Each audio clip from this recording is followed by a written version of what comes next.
할렐루야. 오늘은 요한복음 1장 14절부터 18절의 말씀을 가지고 하늘과 땅은 닿았습니다 라는 제목으로 말씀을 증거하겠습니다. 성경 봉독합니다. 요한복음 1장 14절 말씀이 육신이 되어 우리 가운데 거하심에 우리가 그의 영광을 보니 아버지의 독생자의 영광이요 은혜와 진리가 충만하더라. 요한이 그에 대하여 증언하여 외쳐 이르되 내가 전에 말하기를 내 뒤에 오시는 이가 나보다 앞선 것은 나보다 먼저 계심이라 한 것이 이 사람을 가리킴이라 하니라. 16절 우리가 다 그의 충만한 데서 받으니 은혜 위에 은혜로라. 17절 율법은 무엇으로 말미암아 주어진 것이요 은혜와 진리는 예수 그리스도로 말미암아 온 것이라. 18절 본래 하나님을 본 사람이 없으되 아버지 품속에 있는 독생하신 하나님이 나타나셨느니라. 아멘. 인사합니다. 하늘과 땅이 닿은 곳에서 살아갑시다. 아멘.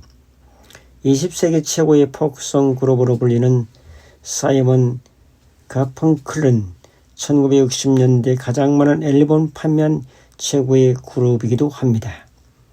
사이먼 가펑클의 멤버 풀 사이먼이 한 번은 완전히 새로운 음반을 내어 세간의 주목을 받은 적이 있었습니다.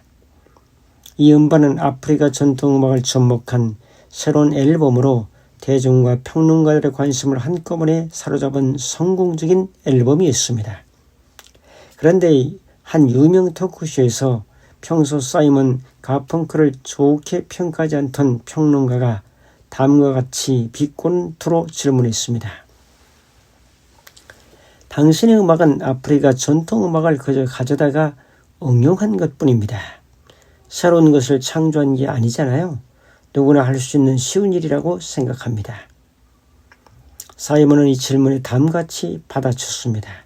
저도 당연히 누구나 할 수 있는 일을 했다고 생각합니다. 하지만 중요한 건 실행에 옮긴 사람이 저 하나뿐이라는 사실입니다. 무슨 일이든 생각만 가지고는 아무런 변화를 가져올 수 없습니다. 행동으로 옮길 때 변화가 일어납니다. 그렇습니다. 아무것도 하지 않은 채 하루하루 희망 없이 사느니 목표를 세우고 조금씩이라도 실천하며 사는 것이 운명을 바꾸고 더 나은 미래를 만드는 비결이다. 프리스몬이 말했습니다. 오늘 말씀은 기독교의 교리 중에서 아주 중요한 진리를 소개하고 있습니다. 이 진리는 예수님이 하늘에서 땅으로 말씀이신 그분이 내려오셨다는 것이죠. 그것을 성육신이라고 합니다. 그분은 영광스러운 분이셨습니다. 그리고 은혜와 진리가 충만한 분이라고 오늘 말씀하고 있죠. 은혜와 진리가 충만하신 예수님이 우리 안에 거하심으로 우리도 은혜와 진리가 충만한 사람이 되는 것입니다. 그러므로 우리는 은혜와 진리가 충만한 사람으로 살아가게 됩니다. 이 진리는 바로 하늘의 말씀이 이 땅에 내려왔을 때 가능한 것입니다. 오늘의 말씀을 통해서 주시는 주님의 영감의 음성을 살펴보면서 은혜를 나누려고 합니다. 첫 번째로 하늘이 땅에 닿았습니다. 제가 생각나는 대로 몇 자 적었습니다. 하늘과 땅이 맞닿은 자리에 서라. 문득 하늘을 올려다본다. 푸르고 끝없는 높아 보이는 저 공간은 어디에까지 하늘인가? 발 아래 닿는 흙부터 머리 저 높은 발자리까지 모든 공간이 하늘이라 말할 수 있겠는가? 과학은 대기권을 말하고 그 너머 우주를 말하지만 우리 삶의 언어에서는 땅이 모든 공간이 하늘이다. 더 나아가 하늘은 땅에 닿아 있다. 이 자명한 사실이 주는 여운은 깊다. 하늘이 땅에 닿아 있다는 것은 영원히 순간에 스며들 수 있음을 의미한다. 절대가 상대를 품을 수 있음을, 무한히 유한의 경계를 스치며 호흡할 수 있음을 말한다. 기독교는 이 접점을 성육신이라고 하는 장엄한 비유로 풀어냈다. 하늘의 뜻이 땅에 이루어지기를 위해 말씀이 육신을 입고 이 땅을 밟으셨다는 이야기. 그것은 하늘이 땅에 스며드는 가장 서사적인 순간이며 위대한 선언이다. 우리는 늘 하늘을 갈망한다. 하늘의 뜻, 하늘의 정의, 하늘의 평화. 하지만 정작 하늘이 땅에 닿아 있다는 사실을 잊고 하늘을 저 먼 추상으로만 여기곤 한다. 태양이 땅을 비추지 않으면 모든 생명이 소멸하듯 하늘의 빛이 땅에 닿지 않으면 인간의 삶도 의미를 잃는다. 땅의 가치는 하늘과 연결된 그 지점에서 빛난다. 인간만이 하늘과 땅을 동시에 품을 수 있는 존재다. 나무는 뿌리로 땅을, 가지로 하늘을 향하지만 스스로 그 의미를 묻지 않는다. 동물은 본능이 하늘 아래 살 뿐이다. 오직 인간만이 영성과 이성과 감성으로 하늘을 해석하고 두 발로 땅을 밟으며 그 사이에서 의미를 짓는다. 우리는 하늘의 뜻을 땅의 실천으로 옮길 수 있는 유일한 화가이다. 역사 속에서 하늘과 땅을 잇는 사람들을 본다. 슈워이츠는 아프리카 땅에서 하늘의 자비를 의술로 풀어냈고, 마틴 루터 킹은 인권이라는 하늘의 뜻을 현실의 의침으로 올렸다. 나이팅게일은 전장의 어둠 속에서 하늘의 돌봄을 등불처럼 비추었다. 그들은 하늘이 땅에 스민 자리 그 접점에서 살았던 이들이다. 그렇다면 우리는 어떠한가? 나는 어떤 하늘을 품고 어떤 땅을 밟고 있는가? 하늘의 뜻이 사랑의 실천이라면 나의 일상은 그 사랑의 빛을 얼마나 반사하고 있는가? 예수님 나는 길이요 진리요 생명이라 하셨다. 그 길은 하늘에서 땅으로 이어지는 길이었고 그 진리는 땅에서 살아 숨쉬는 진리였으며 그 생명은 하늘과 땅을 잇는 생명이었다. 하늘과 땅이 맞닿은지라 그것은 추상이 구체가 되는 자리, 영원히 순간이 되는 자리, 사랑의 손길이 되는 자리다. 우리가 서 있는 이곳 바로 그것이 하늘이 땅에 내린 숨결이자 땅이 하늘을 꿈꾸는 현장이다. 우리는 오늘도 그 접점에서 호흡하려 한다.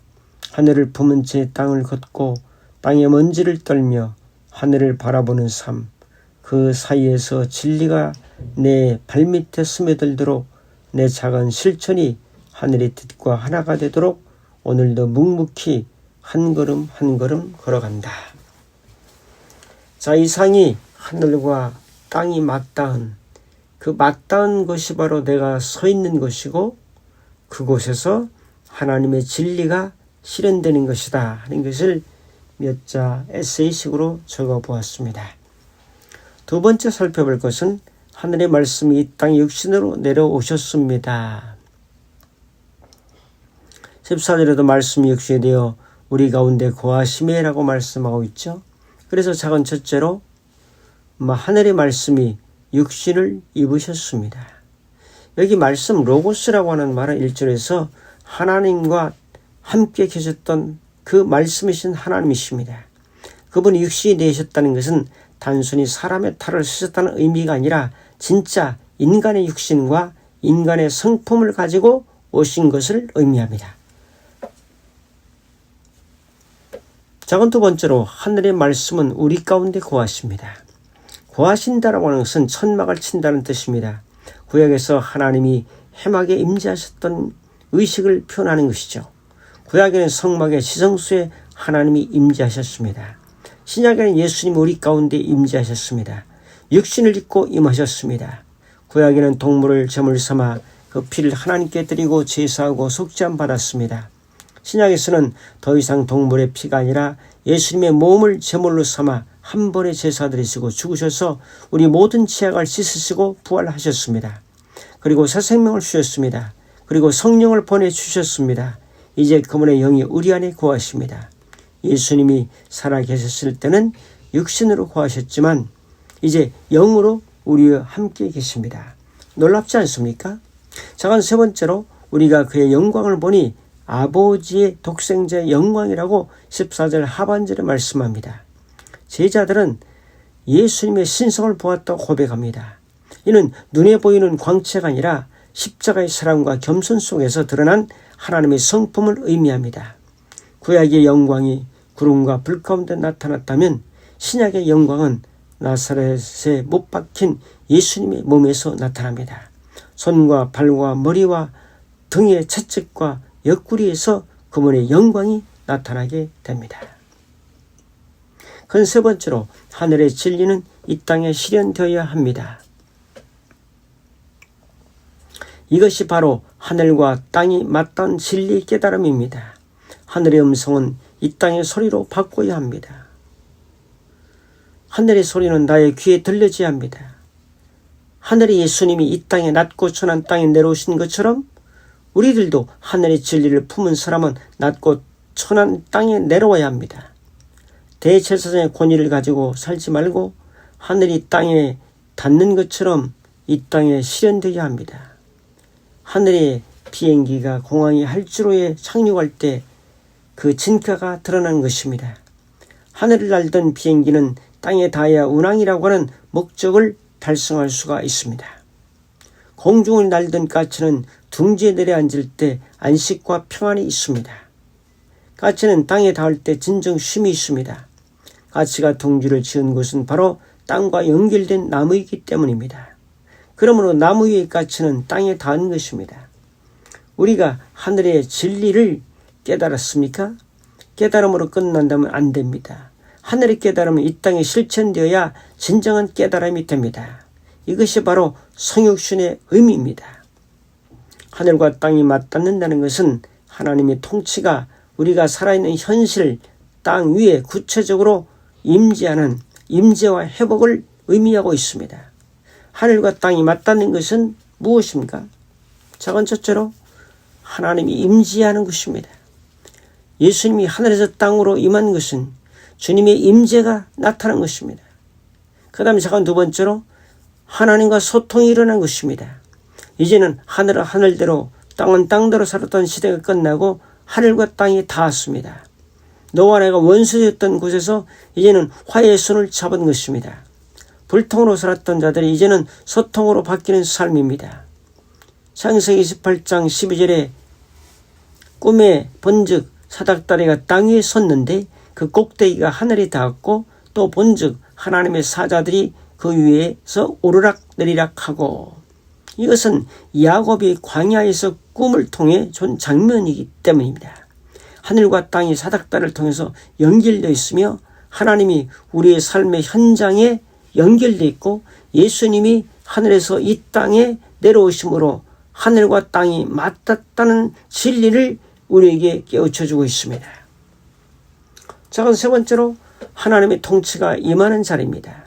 마태복음 6장 10절에도 주기도문에 나라가 임하옵시며 뜻이 하늘에서 이룬 것 같이 땅에서도 이루어지이다. 하늘과 땅이 맞닿은 곳에 식물의 씨앗과 열매가 맺게 됩니다. 남녀가 결혼하여 마음과 육신이 맞닿은 곳에 자녀라는 선물이 주어집니다. 손과 손이 맞닿은 곳에 용서와 화해가 일어납니다. 유대인과 이방인이 하나가 되었습니다. 하나님의 통치가 임하는 자리가 바로 하늘과 땅이 맞닿은 자리죠. 하늘의 거룩한 뜻이 땅이라는 구체적인 삶의 자리에서 실현되기를 구하는 가장 대표적인 고백이기도 합니다. 나라가 임하옵시며 하늘에서 이룬 것 같이 땅에서도 이루어지이다. 자, 네 번째로 은혜를 누리고 선포하라고 16절에 말씀합니다. 우리가 다 그의 충만에서 말하니 은혜 위에 은혜라. 은혜 위에 은혜는 은혜가 은혜를 대체한다는 역동적인 의미입니다. 구약의 은혜 위에 신약의 더 큰 은혜가 주어졌고 율법 위에 예수 그리스도의 복음이 주어졌습니다. 율법이 그림자였다면 예수님은 본체 대신 은혜를 주셨습니다. 우리는 그분의 충만한 데서 계속 받아 누리는 존재입니다. 우리는 은혜를 받은 사람입니다. 은혜를 받은 사람인데 그 위에 은혜를 더해 주셨습니다. 구약의 은혜 위에 예수님이 오심으로 은혜를 더해 주셨습니다. 은혜 플러스 은혜. 그러므로 그것이 은혜 위에 은혜입니다. 오늘 우리는 은혜 위에 은혜를 받고 사는 사람들입니다. 할렐루야. 자, 그럼 다섯 번째로 율법은 모세로 말미암아 주어진 것이요 은혜와 진리는 예수 그리스도로 말미암아 온 것이라. 17절에 말씀하죠. 이 구절은 율법을 폄하하는 것이 아니라 율법의 한계와 복음의 완전성을 대조하고 있습니다. 율법은 이렇게 하면 살 것이다. 이렇게 하면 죽는다. 너는 죄인이다 하는 것을 깨달으면서 조건과 심판의 원리를 알려주고, 은혜와 진리는 이미 살게 되었으니라는 선물과 용서의 원리를 소개하고 있습니다. 모세는 하나님의 뜻을 전달한 선지자였지만 예수님은 하나님의 뜻 그 자체입니다.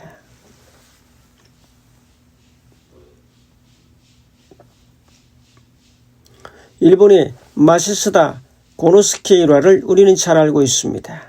일본의 세계적인 부호이자 사업가인 내셔널 상표의 창업자 이야기입니다. 94세 나이로 운명할 때까지 산하 570개 기업에 종사하고 13만 명의 종업원을 거느린 대기업의 총수입니다. 그는 아버지의 파산으로 초등학교 4학년을 중퇴한 사람이고 자전거 점퍼의 점원이 되어서 밤이면 어머니가 그리워 눈물을 흘리면서 살았던 울보였습니다.